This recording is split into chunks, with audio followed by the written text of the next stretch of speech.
Thank you, Representative Tyler. Thank you indeed, Mr. Chair. It's a confusing afternoon, isn't it? Members, do the math on this. Or, better yet, just do the arithmetic. This bill doesn't work from a very basic level.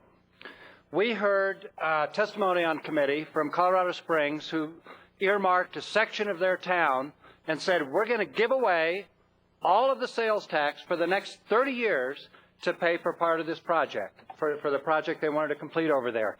An $85 million project that they were going to fund through all of their sales taxes for 30 years.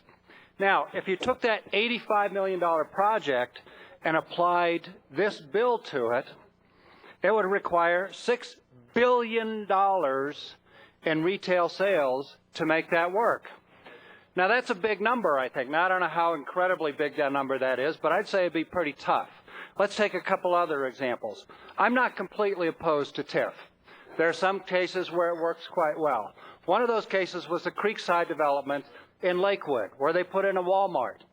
Walmart said they would spend $25 million for public improvements if they could get it paid back over the next 20 years, 25 years, depending on how well they did, if they had all of the property tax and they had almost all of the sales tax.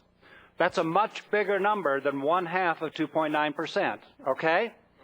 They were paying for $25 million over 20 to 25 years with all of the property tax and almost all of the sales tax rebated to them.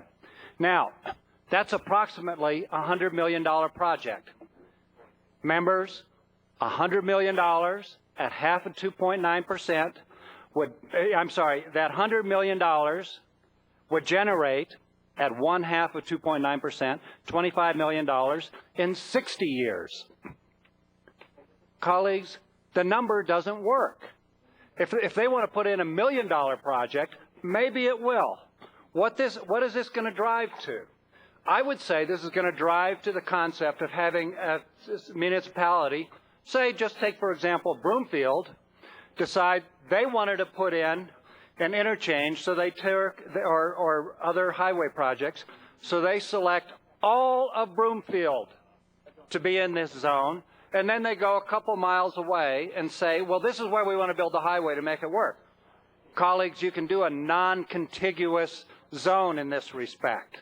Non-contiguous zone. So they could take everything in Broomfield and put that into the tax TIF area and then want to build a little project. Now, all of Broomfield in 2010 contributed $26,190,790 of sales tax revenue to the state of Colorado.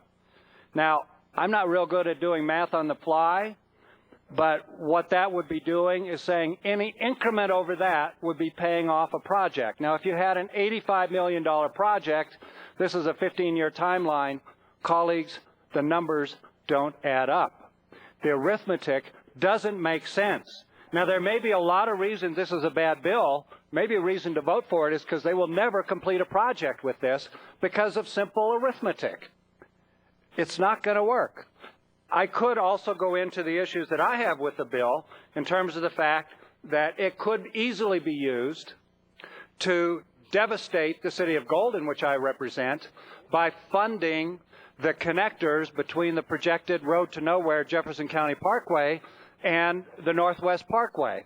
It could be used to fund that against the will of Golden because the Jefferson County Economic Council could go the OEDIT, which is really a big factor in this, and say, hey, this is going to be economic development. It's going to be great. This bill could devastate Golden, and I'm not going to vote for it for that. But, ladies and gentlemen, the arithmetic simply does not work.